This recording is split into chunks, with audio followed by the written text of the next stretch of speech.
Hello welcome student. And आपण या previous lecture मध्ये बघितलेलं आहे की प्रॅक्टिस सेट 3.5 मधून पार्ट 1 मध्ये आपण question 1 to question 7 totally solve केलाय.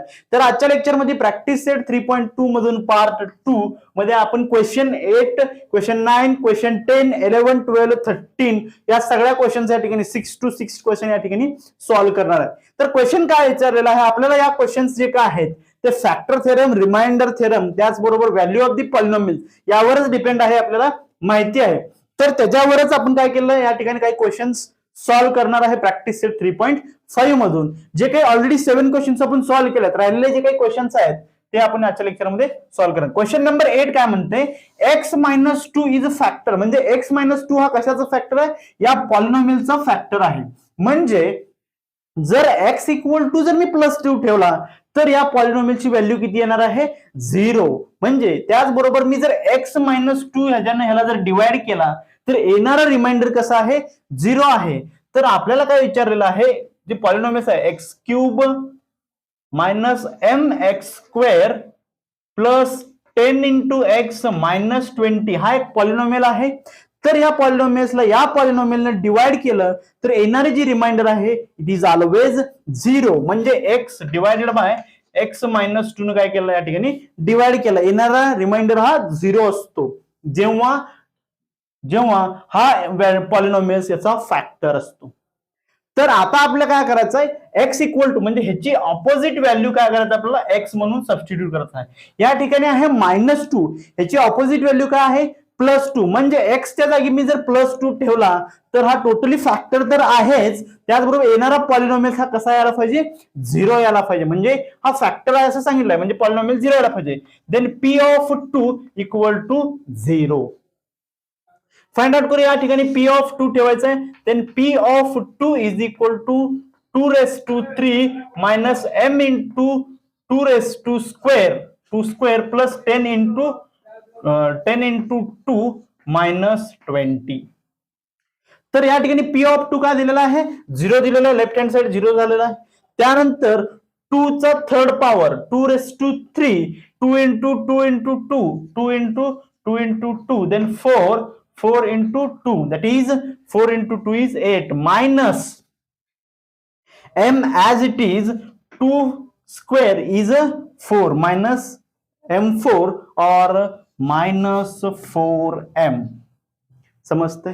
Plus 10 into 2 is 20 minus 20. या ठिकाणी काय +20 - 20 हे दोन्ही काय झालेलं, 0 झालेला आहे. तर या ठिकाणी 0 आहे. देन हा जो -4m आहे, हा -4m मी इकडे आणतो, म्हणजे 4m = 8. म्हणजे हा तर 0 झालेला आहे, हा -4m इकडे आणल्यानंतर काय झालं, +4m झालेला आहे. आणि हा 8 ऍज इट इज या ठिकाणी ठेवला आहे. आणि हे +20 - 20 0. देन या ठिकाणी काय आहे, 4 आहे. आणि 4 is multiple with m. m ला मल्टिप्लाय केलेला आहे. जेव्हा एखादी नंबर्स जर त्याच्या इक्वेशन साइड, इक्वॅलिटी साइनच्या अपोजिट डायरेक्शन मध्ये जात असते, अपोजिट साइडला जाते, तेव्हा त्याचा प्रोसेस एक्झॅक्टली अपोजिट होतो. म्हणजे m इकडे आल्यानंतर काय होणार आहे, that is 8 divided by 4, then m = 2. This is the value of the m. म्हणजे फर्स्ट प्रॉब्लेम ह्या ठिकाणी कम्प्लिटली सॉल्व्ह झालेला आहे, म्हणजे 8th प्रॉब्लेम्स. त्यानंतर 9, by using the factor theorem determine q of x is a factor of p of x आहे का नाही, is factor of p of x or not. म्हणजे p of x आणि q of x हे दोन polynomials दिलेले आहेत आणि q of x ला p of x ने डिवाइड करायचं, बरोबर आहे का, नाही. p of x ला q of x ने डिवाइड केल्यानंतर येणारा रिमाइंडर जर 0 येत असेल तर जो काही q of x आहे तो p of x या पॉलिनॉमियलचा काय आहे, फॅक्टर आहे. अदरवाइज हा फॅक्टर नाहीये. म्हणजे रिमाइंडर थेरम वापरू शकतो किंवा फॅक्टर थेरम या ठिकाणी विचारलेला आहे. तर p of x या ठिकाणी आपण काय घेतो, p of x is equal to x³ - x² - x - 1. आणि q of x दिलेला काय आहे, दॅट इज x - 1. मी काय करतो, जर x - 1 आहे ह्याची जर ऑपोजिट नंबर घेऊन मी x च्या ठिकाणी सबस्टिट्यूट केला तर येणारा पॉलिनॉमियलची जी काही रिमाइंडर आहे ते 0 आहे. जर 0 येत असेल तर हा जो काही पॉलिनॉमियलचा आहे या पॉलिनॉमियलचा हा एक्झॅक्टली फॅक्टर आहे असं म्हणता येते. देन मी काय करतो x इक्वल टू 1 सबस्टिट्यूट करतो. Then p of 1 is equal to 1 cube minus 1 square minus 1 minus 1. am I right? yes. then 1 cube काय असणार आहे? that is 1 minus 1 square is minus 1 minus as it is into minus 1 minus 1 minus 1 minus 1 minus 1 minus 1 minus 1 minus 1. जर तीन number minus असतील तर काय करायचं? त्या ठिकाणी सेम साइन असेल तर काय करायचं? ऍडिशन करायचं आणि ते साइन ठेवायचं आहे. 1 हा पॉझिटिव्ह साइन आहे म्हणून मी अगोदर या ठिकाणी घेतलं. मायनस 1 मायनस 1 मायनस 1 म्हणजे तिन्हीची साइन सेम आहेत म्हणजे तिन्हीचं मी ऍडिशन करू शकतो आणि जे सेम साइन आहे ते अगोदर ठेवतो. म्हणजे 1 plus 1 plus 1 is 3 and 1 minus 3 is minus 2 आणि minus 2 is not equal to 0 असं असेल. रिमाइंडर जो 0 येत नसेल, मायनस येऊ द्या किंवा प्लस येऊ द्या, पण 0 जर येत नसेल तर हा जो काही p of q of x आहे हा p ऑफ x चा फॅक्टर नाही. Question will be solved here. The next questions. तर सेकंड जो काय आहे that is p of x. p of x जर तुम्हाला हँडरायटिंग समजत नसेल, बोर्डवरले लिहिले क्वेश्चन्स आहेत, तुमच्याकडे बुक्स अवेलेबल असेल तर तुम्ही त्या बुक्स मध्ये बघू शकता. Then 2x cube minus x square minus 45 आणि हे कशाने डिवाइड करायचं आपल्याला? q ऑफ x दिलेला आहे.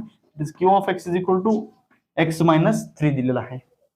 परत जे काय प्रिव्हियस क्वेश्चन मध्ये केलं तेच प्रेझेंट करायचं. x इक्वल टू 3 सबस्टिट्यूट करायचं आहे. असं केल्यानंतर p ऑफ 3 जर 0 येत असेल तर हे काय आहे? याचा फॅक्टर आहे म्हणून सांगता येतं, अदर दॅन फॅक्टर नाहीये. तर p ऑफ 3 या ठिकाणी फाइंड आउट करायचं. 2 into 3 raise to 2 minus 3 raise to 2 minus 45. Then 2 into 9 minus 2 into 9 is minus, that is 3 into that is 9. 3 square is 9 minus 45. 9 into 2 is 18 minus 9 minus 45.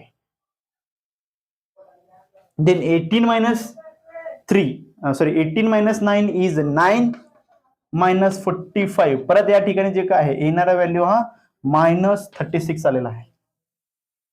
Okay. Then this is again not a polynomials म्हणजे sorry not, this is x minus 3 is not a factor of 2x cube. Sorry या ठिकाणी थोडासा mistake झालं. दिस is the cube आहे तर ह्याची cube केल्यानंतर 27 येईल. 27 into 2, 27 into 2 is 54 minus 9 minus 45. Minus 9 minus 45 is minus minus plus होईल म्हणजे 45 minus 9 minus 45 is minus 54. 54 that is again 0. तर अशा पद्धतीने हा काय आहे? जर रिमाइंडर 0 येत असेल तर जे काही q ऑफ x आहे हा q of x p of x चा फॅक्टर आहे असं आपण सांगू शकतो. म्हणजे क्वेश्चन नंबर 9 या ठिकाणी टोटली आपण सॉल्व्ह केलेला आहे. Then we are start to moving with towards to question number 10. आपण आता क्वेश्चन नंबर 10 कडे वळायचं आहे. क्वेश्चन नंबर 10 काय म्हणतो? जर x raise to 31 plus 31 is divided by x plus 1 आणि फाइंड दी रिमाइंडर म्हणताय तर काय करायचं आपल्याला? x रेस टू काय आहे? x रेस टू 31 प्लस 31 याला काय केलं आपण? x प्लस 1 ने काय केलंय? डिवाइड केलेला आहे. समजतंय? सिंथेटिक डिव्हिजन मेथड या ठिकाणी लगेच वापरायला जायचं नाही कारण की सिंथेटिक डिव्हिजन करायचं आपल्याला पहिल्यांदा 31 फॅक्टर्स लिहित बसावं लागते. 31 टर्म लिहित बसणं म्हणजे x raise to 31 plus 0x raise to 30 plus 0x raise to 29 अशा पद्धतीने लिहित बसण्यापेक्षा आपण काय करायला, जे काही आतापर्यंत वापरलेलं मेथड आहे तोच मेथड आपण काय करायचं या ठिकाणी वापरायचा. जर x इक्वल टू -1 ठेवायचं आणि येणार जो व्हॅल्यू ऑफ द पॉलिनॉमियल्स आहे तो रिमाइंडर आहे. ठीक आहे. x इक्वल टू काय करायचं आपलं? -1 ठेवायचं. Then p of -1 is equal to it is -1 raise to 31 plus 31. एखाद्या ऑड नंबर किंवा एखाद्या नेगेटिव्ह नंबरचा जर ऑड पॉवर घेतला तर येणारा नंबर हा ऑलवेज कसा असतो? नेगेटिव्ह असतो. आणि -1 चा कुठलाही पॉवर घ्या तो ऑलवेज 1 येणार आहे, तर त्याचा ऑर पॉवर घेतल्यानंतर काय येणार आहे -1 प्लस 31 दॅट इज 30, म्हणजे रिमाइंडर जो काय आहे तो आहे 30. क्वेश्चन नंबर 10 कम्प्लिटली सॉल्व्ह केलेलं आहे. तर क्वेश्चन नंबर 11 जे काय, शो दॅट दी m-1 म्हणजे जी m-1 आहे हे m⁻21-1 त्याचबरोबर m⁻22-1 या दोन्हीचं काय आहे फॅक्टर आहे असं म्हणते. जर फॅक्टर असेल तर रिमाइंडर किती असतं मित्रांनो, रिमाइंडर इज ऑलवेज 0 असतं त्या नंबरनं डिवाइड केल्यानंतर. ठीक आहे, करून बघायचं आहे. देन पहिल्यांदा काय m⁻21-1 आणि काय आहे m⁻22-1 या दोन नंबर्सला काय करायचं आपल्याला m-1 काय करायचं आहे डिवाइड करायचं आहे. म्हणजे m-1 असेल या ठिकाणी -1 असेल तर मी काय करतो m = ह्याचा ऑपोजिट नंबर सबस्टिट्यूट करू शकतो, केलेला आहे. आणि या व्हॅल्यू ही या ठिकाणी सबस्टिट्यूट केल्यानंतर येणारा जो काही रिमाइंडर आहे जर 0 येत असेल तर m-1 ह्या दोन्हीचं काय आहे फॅक्टर आहे आणि आपल्याला दाखवायचंच आहे ते फॅक्टर आहे का नाहीये. मी काय करतो m-1 m = 1 यामध्ये सबस्टिट्यूट करतो. p of 1 is equal to 1⁻21 power -1. एखाद्या 1चा कितवाही पॉवर घ्या तो का कसं असतो ऑलवेज 1 आहे. 1 - 1 इज 0. म्हणजे हे जे काही दिलेलं m-1 आहे हा पहिला पॉलिनॉमियलचा तर फॅक्टर आहे हे समजलं. आता बघूया दुसऱ्या पॉलिनॉमियल बद्दल. then p of 1 is equal to 1⁻22 - 1 then anything raised to म्हणजे 1 कुठचा कितवाही पॉवर घ्या येणारा व्हॅल्यू हा 1च आहे. 1 - 1 इज परत 0. म्हणजे हे दोन्हीचे हे जे काय आहे that is m-1 is a factor of both that is m-21 and m-22 - 1. Question number 11 completely solve झाला. तर क्वेश्चन नंबर 11 सॉल्व्ह झाला. तर क्वेश्चन नंबर 12 काय आहे ते आपण या ठिकाणी सॉल्व्ह करायचं आहे. क्वेश्चन नंबर 12 आणि क्वेश्चन नंबर 13 या दोन क्वेश्चन या ठिकाणी आहेत. त्यानंतर आपण काय करू शकतो हा लेक्चर फिनिश करू शकतो आणि प्रॅक्टिस सेट 3.5 टोटली संपलेला आहे जेव्हा या दोन क्वेश्चन सॉल्व्ह केल्यानंतर. क्वेश्चन नंबर 12 काय म्हणतंय तर इफ x-2 आणि x-½ म्हणजे x-2 and x-½ हे कसे आहेत, हे दोन्ही फॅक्टर आहेत कुठल्या कशाचे that is nx² -5x + m याचे हे दोन्ही काय आहेत फॅक्टर आहेत. तर आपल्याला फाइंड आउट करायचं आहे काय दाखवायचं आहे m = n = 2 आहे असं आपल्याला दाखवायचं. Show that m = n = 2. हे करायच्या अगोदर आपल्याला दोन फॅक्टर दिलेले आहेत ते दोन्ही फॅक्टर त्या ठिकाणी सबस्टिट्यूट केल्या म्हणजे ही फॅक्टर आहेत. तर या ठिकाणी मी x = 2 घेतलं आणि हा एक फॅक्टर आहे x = काय आहे हाफ. जर मी या ठिकाणी सबस्टिट्यूट केला तर येणारा जो काही रिमाइंडर आहे किंवा येणारा जो काही व्हॅल्यू ऑफ दी पॉलिनॉमियल्स आहे तो किती असायला पाहिजे 0 असायला पाहिजे. तेव्हा आणि तेव्हाच या दोन्ही नंबर्स काय आहेत या पॉलिनॉमियलचे फॅक्टर आहेत असं म्हणू शकतो. ओके, देन आपण काय करूया p ऑफ 2 सबस्टिट्यूट करून बघ. या ठिकाणी x जिथं जिथं दिसतंय तिथं p ऑफ 2 म्हणजे p ऑफ 2 ठेवल्यानंतर फॅक्टर आहेत असं म्हणतो म्हणजे व्हॅल्यू ऑफ दी पॉलिनॉमियल किती आहे 0 आहे. देन p ऑफ 2 = n × 2⁻² म्हणजे x या ठिकाणी काय सबस्टिट्यूट केलाय 2 -5 × काय आहे 2 प्लस m. इथं तर आपल्याला माहिती आहे 0 आहे. Then 4 2² is 4 n as it is -5 × 2 is 10 plus m. थोडीशी क्लिअरली ऑब्झर्व केल्यानंतर आपला हे -10 जर इकडे आणला तर काय होणार आहे +10 होणार आहे. म्हणजे m + 4n = 10 या इक्वेशन भेटलाय किंवा एखादी पॉलिनॉमियल भेटलाय याला मी काय करतो इक्वेशन नंबर 1 हा नाव देतो. आता काय करायचं x = ½ या ठिकाणी सबस्टिट्यूट करायचा आहे. जर या ठिकाणी x = ½ जरी सबस्टिट्यूट केला हा देखील काय आहे याचा फॅक्टर आहे. तर येणारं जे काही व्हॅल्यू आहे किंवा येणारी जी व्हॅल्यू ऑफ पॉलिनॉमियल आहे तो कसा असायला पाहिजे 0 असायला पाहिजे. म्हणजे p ऑफ ½ इज ऑलवेज 0. तर मी काय करतो ज्या ज्या ठिकाणी x माझा आहे त्या त्या ठिकाणी मी काय करतो हाफ सबस्टिट्यूट करतो. तर n = ½² -5 × ½ प्लस एम, आणि याच्या सगळ्यांचं इक्वल कसं असणार आहे, 0 आहे. या ठिकाणी p of half is 0. Then n into 1/4, 1 चा स्क्वेअर काय आहे, 1 आहे, आणि 2 चा स्क्वेअर काय आहे, 4 आहे, -5 डिवायडेड बाय 2 प्लस एम. आता या ठिकाणी जो काही व्हॅल्यू आहे थोडासा विचित्र आपल्याला दिसतो. म्हणजे मी काय करतो, ह्या टोटल इक्वेशनला 4 नी मल्टिप्लाय करतो. कशासाठी, कारण की या ठिकाणी डिवायडेड बाय 4 आहे. डिवायडेड बाय 4 गेल्यानंतर एक लिनियर, एक स्ट्रेट लाईन इक्वेशन आपल्याला दिसून नाही. देन एन 4 ने जर मल्टिप्लाय केलं तर 4 इंटू 4 जर केलं याला तर 4 gets cancel, n into 1 is n. तर याला मी जर 4 ने मल्टिप्लाय केलं तर म्हणजे माझा व्हॅल्यू काय आहे, -5 डिवायडेड बाय 2 आहे. याला मी जर 4 ने मल्टिप्लाय केलं तर 2 1 2 2 2 चा 4, या ठिकाणी परत 2 आलेला म्हणजे -5 इंटू 2 त्या ठिकाणी आपला राहिला. तर -5 इंटू 2 इज -10 मी या ठिकाणी लिहिलं आहे. त्याचबरोबर जो थर्ड टर्म आहे एम आहे त्याला देखील मी 4 ने जर मल्टिप्लाय केलं तर येणारा व्हॅल्यू काय असणार आहे, 4m. समजतंय. आता काय करायचं आपल्याला, N is n plus 4m काय केलेला आहे, हा जो -10 आहे इकडे गेल्यानंतर काय होणार आहे, +10 होणार आहे. आणि याला मी काय म्हणतो, इक्वेशन नंबर 2. म्हणजे मी थोडासा चेंज करतो, 4m plus n equal to 10. अशा पद्धतीने मी काय केलेलं आहे, एक इक्वेशन लिहिलेलं आहे. तर मी काय करतो, हा इक्वेशन 2 ला थोडासा चेंजेस मी करू शकतो. n इज इक्वल टू, हा परत तिकडे गेल्यानंतर काय होणार आहे, 4m जर तिकडे गेल्यानंतर इक्वॅलिटी साइनच्या पलीकडे गेल्यानंतर काय होणार आहे, मायनस होणार आहे. That is 10 - 4m. ही जी काय व्हॅल्यू आहे ही व्हॅल्यू माझी n ची व्हॅल्यू आहे. n इक्वल टू इतकं आहे असं समजू शकतो. पण मला विचारायला सांगितलेलं काय, आपल्याला थोडासा क्लिक व्हायला पाहिजे की असं काहीतरी आपल्याला फाइंड आउट करायचं आहे. m ची आणि n ची व्हॅल्यू दोन्ही सेम आहेत हे आपल्याला दाखवायचं आहे, आणि दोन्ही व्हॅल्यू कशा आहेत, 2च आहेत. तर n is equal to 10 - 4m असं काहीतरी वेगळंच व्हॅल्यू या ठिकाणी येतंय. म्हणजे याला काय करायचं आपल्याला, ही जी काय व्हॅल्यू आहे ही व्हॅल्यूला कुठल्या तरी एका प्लेसेसमध्ये सबस्टिट्यूट करायचं आहे n च्या ठिकाणी. म्हणजे हा इक्वेशन 2 आहे माझा असं ट्रीट करतो, आणि ही जी काय n इक्वल टू 10 - 4m ही जी व्हॅल्यू आहे हे मी इक्वेशन यामध्ये 2 मध्ये सबस्टिट्यूट करतो. 4m ऍज इट इज लिहिलं, प्लस n ची जी काय व्हॅल्यू आहे that is 10 - 4m equal to 10 as it is. समजते काय केलेलं आहे, तर 4m प्लस 10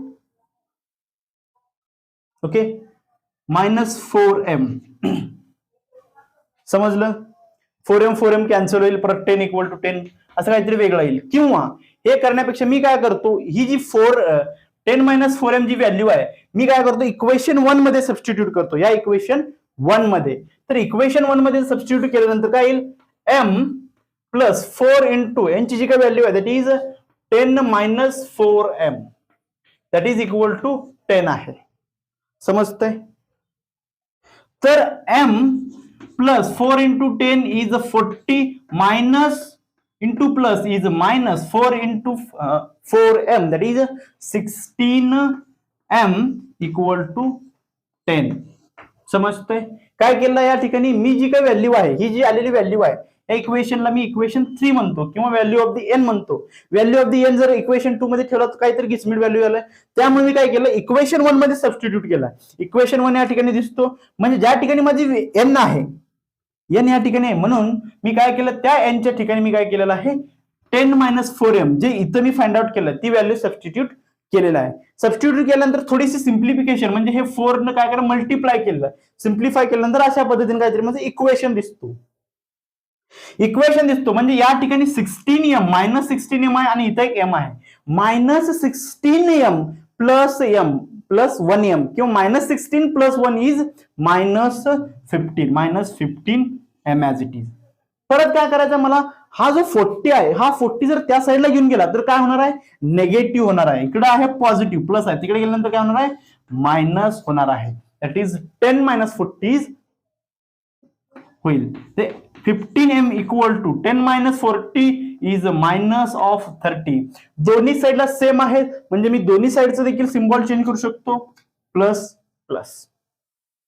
देन इकडं 15 काय आहे माझं, मल्टिप्लाय आहे, तिकडे गेल्यानंतर काय होणार आहे, डिवाइड होणार आहे. m is equal to 30 divided by 15. Then m is equal to 15 1 15 15 2 जा 30 देन m इक्वल टू काय झालेला आपला 2 हा आलेलाच आहे. तर m इक्वल टू 2 हा व्हॅल्यू मला भेटलेला आहे. तर m इक्वल टू 2 हे व्हॅल्यू कुठल्याही एका इक्वेशन मध्ये मी ठेवू शकतो आणि आपल्याला n इक्वल टू 2च भेटते असं दाखवायचं आहे. मी काय केलं, m इक्वल टू 2 मी या व्हॅल्यू मध्ये किंवा या इक्वेशन मध्ये सबस्टिट्यूट केला. Equation number 1 m equal to 2 substitute केला. तर 2 प्लस 4n इक्वल टू 10. ह्या 2 मल्टिप्लायला इकडे गेल्यानंतर सॉरी ऍडिशन आहे तिकडे गेल्यानंतर काय होणार, subtraction. Then 4n equal to 10 minus 2. समजते काय झालं या ठिकाणी, हा 2 तिकडे गेल्यानंतर काय होणार आहे, मायनस झाले आहे. Then 4n equal to 8. Then n equal to 8 divided by 4. म्हणजे हा 4 इकडे गेल्यानंतर काय होणार, डिवाइड झाला आहे. 8 divided by 4 is 2. m equal to n equal to 2. Question number 12 completely solve केलेला आहे. तर लास्ट क्वेश्चन नंबर काय आहे, 13 ऑफ द प्रॅक्टिस सेट 3.5 मधला लास्ट क्वेश्चन या ठिकाणी आपण सॉल्व करतोय. त्यानंतर आपण जे काही लास्ट पॉइंट राहिलेला आहे या टॉपिक मधून, पॉलिनॉमियलचा टॉपिकचा जो काही लास्ट पॉइंट राहिलेला फॅक्टराइज करणं आणि त्याचबरोबर फॅक्टर पाडणं, हा आपण नेक्स्ट लेक्चर मध्ये स्टार्ट करायचा आहे. क्वेश्चन नंबर 13 काय दिला, पी ऑफ एक्स या ठिकाणी दिलेला आहे. P of x equal to काय आहे, 2 plus 5x. 2 plus 5x. 2 plus 5x या ठिकाणी दिलेला आहे. तर आपल्याला फाइंड आउट काय करायचं, काय विचारलेलं आहे, that is p of 2 plus P of minus 2 minus P of 1 हे किती आहे असं विचारलेलं आहे. हे फाइंड आउट करण्यासाठी आपले प्रत्येक पी ऑफ जे काय आहे ते फाइंड आउट करणं गरजेचं. पहिला काय करतो मी, पी ऑफ 2 फाइंड आउट करतो. देन पी ऑफ 2 म्हणजे एक्स जिथं जिथं आहे तिथं काय करणार मी, 2 सबस्टिट्यूट करणार आहे. देन या ठिकाणी कॉन्स्टंट आहे 2 चा काय संबंध नाही. And 5 into 2 the p of 2 is equal to 2 plus 5 into 2 is 10. Then p of 2 equal to 10 plus 2 is 12. म्हणजे मला पी ऑफ 2 भेटलेला आहे, फर्स्ट टर्म भेटलेला आहे. सेकंड टर्म आहे पी ऑफ मायनस 2. म्हणजे पी ऑफ मायनस 2 म्हणजे जिथं जिथं आपलं एक्स आहे त्या ठिकाणी मी काय सबस्टिट्यूट करणार आहे, -2 सबस्टिट्यूट करणार आहे. देन 2 प्लस 5 इंटू इथं माझं एक्स आहे तर मी या ठिकाणी काय करणार आहे, -2 सबस्टिट्यूट करणार आहे. Then p of -2 is equal to 2 minus into plus is minus. Then 5 into 2 is 10. Then p of -2 is equal to +2 minus 10 +2 minus 10 काय असणार आहे, +2 मायनस 10. एखाद्या लार्जर नंबर मधून स्मॉलर नंबर सबस्ट्रॅक्ट करणं म्हणजे लार्जर 10 आहे, स्मॉलर 8 आहे, म्हणजे लार्जर मधून स्मॉलर नंबर सबस्ट्रॅक्ट केलं त्यानंतर जो काही साइन आहे लार्जरच्या समोर तो साइन त्या ठिकाणी ठेवायचा म्हणजे -8. सेकंड टर्म या ठिकाणी आपण काढलेला आहे. तर थर्ड टर्म काय विचारलं, पी ऑफ 1 फाइंड आउट करणं. पी ऑफ 1 म्हणजे जिथं जिथं माझं व्हॅल्यू एक्स आहे त्या ठिकाणी मी काय करतो, 1 सबस्टिट्यूट करतो. Then 2 plus 5 into 1 is 5. Then 2 plus 5 is 7. That is p of 1 equal to 7 आहे. तर मला हे इक्वेशन बघायचं आहे की व्हॅल्यू किती येणार आहे. That is p of 2 plus P of -2 minus P of 1 म्हणजे किती येणार आहे आपल्याला बघायचं आहे. पी ऑफ 2 किती आलेला आहे, p of 2 is 12 and P of -2 is -8. म्हणजे हा ठिकाणी प्लस आहे पण व्हॅल्यू जे काय ती मायनस आहे, म्हणजे मायनस इंटू प्लस इज -8. परत काय करतो, प्लस -8 असं ठेवून बघायचं, काय प्रॉब्लेम नाही. Plus value of the p of -2, p of -2 ची व्हॅल्यू काय आहे -8. Then plus minus value p of 1 is 7. Then 12 as it is, minus into plus is -8 minus 7. Then 8 plus 7 कारण की या ठिकाणी दोन्ही साइन सेम आहेत म्हणून काय करतो, त्यांचं ऍडिशन करायचं आहे आणि जो सेम साइन आहे तो त्या ठिकाणी काय करायचं, सबस्टिट्यूट करायचा आहे. म्हणजे 12 as it is 8 plus 7 is 15 आणि मायनस साइन या ठिकाणी आहे म्हणून मी काय करतो, मायनस ठेवतो. Then minus is -3. 12 - 15 इज -3. अशा पद्धतीने हा काय केला, व्हॅल्यू फाइंड आउट या ठिकाणी केलेला आहे. देन सेकंड जो काय क्वेश्चन आहे, क्वेश्चन नंबर 13 मधून तो लास्ट क्वेश्चन आपण या ठिकाणी सॉल्व्ह करूया. या ठिकाणी थांबायचा. That is p of x is equal to 2x minus 5√3x 5√3 into x plus 5. Then आपल्याला काय फाइंड आउट करायचं या ठिकाणी पी ऑफ 5√3 या ठिकाणी आपल्याला फाइंड आउट करायचं आहे. हे फाइंड आउट करण्यासाठी आपल्याला सगळ्यात महत्वाची जी काही गोष्ट आहे ती म्हणजे पी ऑफ एनिथिंग, कुठलीही गोष्ट जर ठेवायची असेल तर त्या ठिकाणी जी व्हेरिएबल त्या ठिकाणी हे काय करायचं, ही व्हॅल्यू सबस्टिट्यूट करायचं आहे. म्हणजे मी काय करतो पी ऑफ 5√3 म्हणजे 2 इंटू 5√3 मायनस 5√3 इंटू 5√3 या ठिकाणी स्क्वेअर आहे का? हा, okay, this is the square. म्हणजे या ठिकाणी स्क्वेअर असेल तर हा देखील स्क्वेअर झालेला आहे. And plus 5 2 as it is 5 चा स्क्वेअर इज 25. ओके, इंटू 3√3 चा स्क्वेअर काय येणार आहे √3 चा square, square root and square will be cancel, then 3 as it is. आणि या ठिकाणी काय होतं स्क्वेअर झाल्यासारखं दिसतो, सेम टर्म आहे मल्टिप्लाय होते म्हणजे 5 चा स्क्वेअर इज 25 इंटू 3 प्लस 5. ठीक आहे. Then that is 2 into 75 25 into 3 is 75 minus 75 का हा 75 आहे. समजते काय करायचं, हा 2 या ठिकाणी आहे plus 5. Then 2 into 75 is 150 minus 75 plus 5. Then 150 minus 75 is again 75 plus 5, that is value is 80. अशा पद्धतीने आपण काय केलेला आहे, हो प्रॅक्टिस सेट 3.5 हा टोटल या ठिकाणी सॉल्व्ह केला आहे. In the next lecture will be last lecture of the topic polynomials. म्हणजे पुढचा लेक्चर जो काय आहे तो पॉलिनॉमियल टॉपिकचा लास्ट लेक्चर होणार आहे. त्या लेक्चरमध्ये आपण फॅक्टरायझेशन कसं करणं, फॅक्टर कसे पाडणं, त्यानंतर जे प्रॅक्टिस सेट 3.6 आहे त्यामधून काही थोडेसे मिनिमाइज प्रॉब्लेम मी सॉल्व्ह करणार आहे आणि पॉलिनॉमियल्स हा टॉपिकला एंड करायचा आहे.